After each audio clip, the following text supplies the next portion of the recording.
আমি ভাবতেছি যে ভারত ভাই বাংলাদেশকে নিয়ে খেলে। এই দেশের সরকারে যে যখনই বসে ভারত তাকে টেকনিক্যালি আপনার কন্ট্রোল করে। ইতিহাসে নজিরবিহীন এক সিদ্ধান্ত নিয়েছে ভারত, আর এই সিদ্ধান্তে যেহেতু সরকারে এই মুহূর্তে বিএনপি সরকার আসীন আছে, সো এটার একটা চাপ এই সরকারকে আসলে মোকাবেলা করতে হবে। যদিও এটার সাথে সরকারের কি আসলে কোন রকম সক্ষতা রয়েছে, অথবা এখানে কি কোন রকম চুক্তি আছে, নাকি ভারত তাদের গায়ের জোরে এই কাজগুলা করছে? উত্তর হচ্ছে ভারত বরাবরের মতন গায়ের জোরে এক অদ্ভুত সিদ্ধান্ত নিয়েছে। বাংলাদেশের সীমান্তবর্তী যে সকল নদী আছে, নদী এলাকায় কাঁটাতারের বেড়া দেওয়া কঠিন, কারণ নদীর মধ্যে আপনি কাঁটাতারের বেড়া কিভাবে দিবেন? তো সেখানে অবৈধ অনুপ্রবেশ এবং চোরাচালান দুই দেশ থেকেই ঘটে।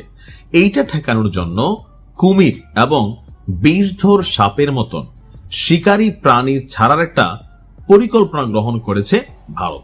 মূলত এসব দুর্গম এলাকায় অনুপ্রবেশকারীদের জন্য প্রাকৃতিকভাবে বাধা তৈরি করতে এমন প্রস্তাব করা হয়েছে।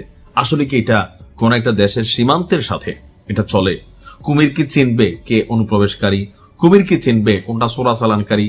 ভালো একজন মানুষ মাছ ধরতে গেল, অথবা কোনো মানুষ গোসল করতে গেল, গরুড়ে গোসল করাইতে গেল, বিভিন্ন কারণে আমরা হয়তো নদীর মধ্যে তো আর সীমানার আইল টাইল থাকে না, বুঝতে একটু কষ্ট হয়। তো সেই ক্ষেত্রে কি কুমির বাইসা বাইসা খাবে?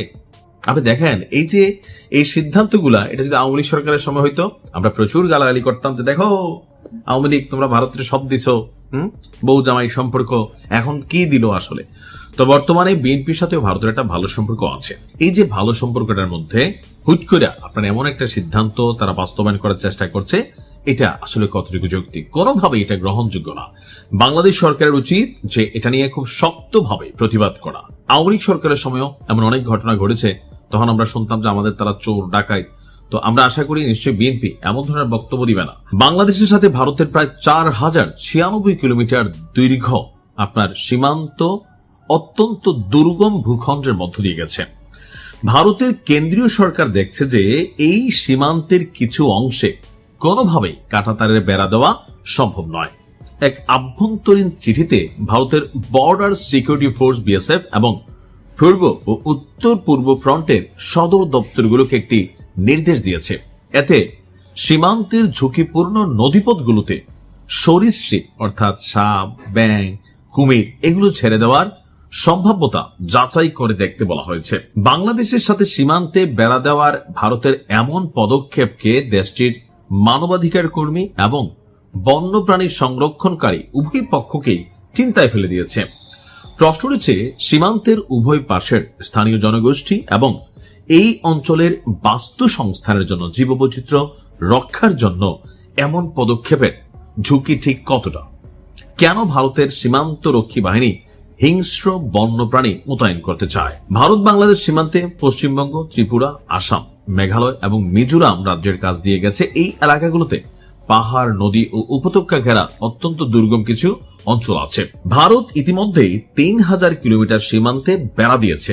বাকি অংশগুলো আছে জলাভূমি এবং নদী। আর এসব জায়গায় সীমান্তের উভয় পাশেই স্থানীয় মানুষেরা বসবাস করেন। তো এখন এই যে অবস্থা, এটা নিয়ে আল জাজিরা বলছে যে আসলে এগুলো কি মাথাও লেগে গেছে। তবে এই মুহূর্তে ভারতের এমন একটা অবস্থান, এটা ভারতের সাথে ভারতের জনগণকেও একটা অসামঞ্জস্য পরিস্থিতিতে ফেলে দিবে। ভারতের মানবাধিকার কর্মীরা তারা চেতে যাইব। তারপর হচ্ছে যে এই মুহূর্তে বন্যপ্রাণী নিয়ে যারা কাজ করে তারাও চেতে যাবে। আর সরকার, যেহেতু বাংলাদেশ সরকার এই মুহূর্তে বিএনপি সরকার আছে, আমি মনে করি সরকারের পক্ষ থেকে খুবই কড়া ভাবে একটা রিয়েকশন দেওয়া উচিত। বাসর ঘরেই বিলে মেরে ফেলতে হবে, নয়তো বিড়াল কিন্তু আঁচড় দিবে।